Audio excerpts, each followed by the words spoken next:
Seluruh insan aparatur sipil negara atau ASN, TNI maupun Polri dan pensiunan mendapatkan kabar bahagia. Pemerintah memastikan akan memberikan insentif tambahan.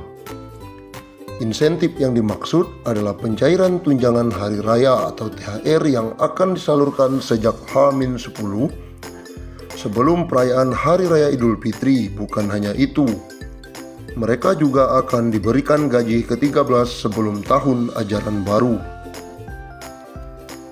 Menteri Keuangan Sri Mulyani Indrawati dalam konferensi pers secara virtual memastikan pemerintah telah menyiapkan alokasi anggaran. Besarannya bahkan mencapai 30,8 triliun. Untuk ASN, TNI, Polri, DIPA-nya 7 triliun. Untuk ASN daerah dan P3K dialokasikan sebesar 14,8 triliun. Dan untuk para pensiunan dialokasikan anggaran THR sebesar 9 triliun, kata Sri Mulyani akhir pekan lalu. Adapun THR yang diberikan pada tahun ini mencakup komponen gaji pokok dan tunjangan melekat. Tunjangan yang dimaksud antara lain tunjangan keluarga, tunjangan pangan, dan tunjangan jabatan atau tunjangan umum. Sementara itu, Bendahara Negara juga memastikan pemerintah akan menyalurkan gaji ke-13 bagi para abdi negara. Insentif yang kerap diberikan setiap tahun ini akan dikucurkan pada Juni 2021 mendatang. Pemerintah akan memberikan gaji ke-13 yang pelaksanaannya akan dilaksanakan pada Juni 2021. Ex-Direktur Pelaksana Bank Dunia itu mengatakan, besaran gaji ke-13 yang diterima ASN, TNI maupun Polri serta pensiunan mencakup komponen gaji pokok dan tunjangan melekat, yakni tunjangan keluarga, tunjangan jabatan atau tunjangan umum, dan tunjangan kinerja. Dengan ini kita harapkan ASN, TNI, Polri, dan pensiunan tetap fokus menjalankan tugas secara penuh, dedikasi, dan tetap merawat dan menjaga Indonesia. Berikut besaran THR dan gaji 13 tahun 2021 kepada pimpinan, anggota, dan pegawai non-pegawai aparatur sipil negara berdasarkan Peraturan Menteri Keuangan Nomor 42/PMK.05/21.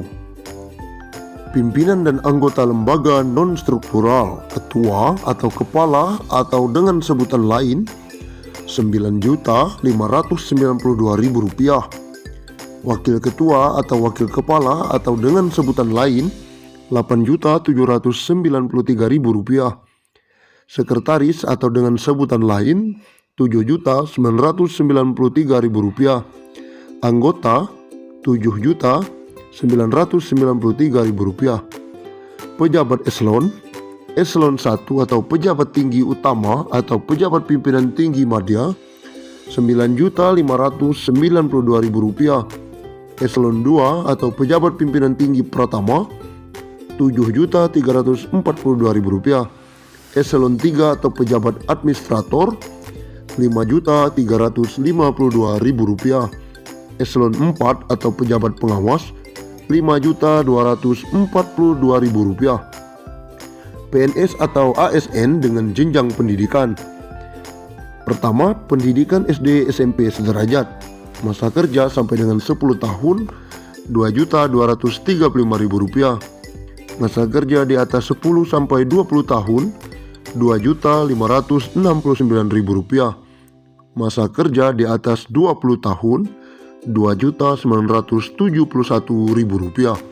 Yang kedua, pendidikan SMA atau D1 sederajat, masa kerja sampai dengan 10 tahun Rp2.734.000, masa kerja di atas 10 sampai 20 tahun Rp3.154.000, masa kerja di atas 20 tahun Rp3.738.000. Pendidikan D3 sederajat, masa kerja 10 tahun Rp2.963.000.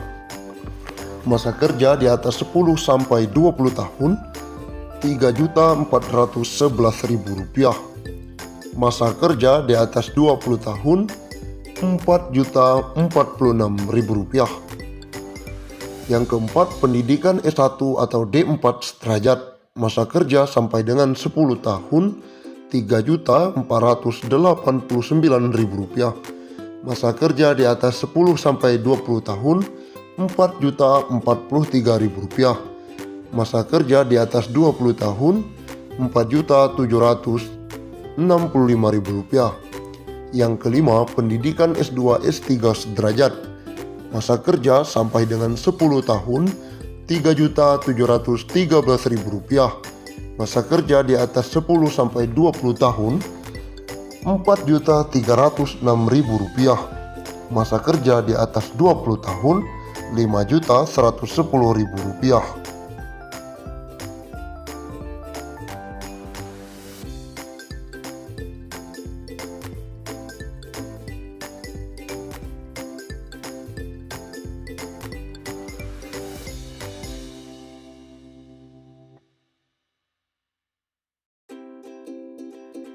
Gaji ke-13 pensiunan 2021 cair pada bulan Juni 2021 tanpa tunjangan kinerja atau TUKIN. Hal itu sebagaimana diungkapkan Menteri Keuangan atau Menq RI Sri Mulyani. Pemerintah akan memberikan gaji ke-13 yang pelaksanaannya akan dilaksanakan pada Juni 2021, ujar Sri Mulyani. Keputusan ini dalam PMK nomor 42/PMK.05/2021 tentang petunjuk teknis pelaksanaan THR dan gaji ke-13. Berdasarkan PMK itu, selain gaji ke-13, mereka juga akan mendapatkan THR. Namun untuk THR ini belum ada penjelasan lebih lanjut dan detail dari pihak pemerintah. Adapun ASN yang berhak mendapatkan THR dan gaji ke-13 antara lain PNS dan CPNS, P3K, prajurit TNI, anggota Polri, dan pejabat negara. Sri Mulyani menyampaikan, seperti halnya tahun lalu, gaji ke-13 tahun ini juga tidak akan disertai dengan tunjangan kinerja. Meski begitu, Sri Mulyani berharap penghapusan komponen tunjangan kinerja ini tidak mempengaruhi fokus PNS, TNI, dan Polri dalam melaksanakan tugas dan menjaga Indonesia. Lantas, berapa besaran tunjangan kinerja yang tak dimasukkan dalam gaji ke-13? Berdasarkan Peraturan Kepala Badan Kepegawaian Negara Nomor 20 Tahun 2011 tentang pedoman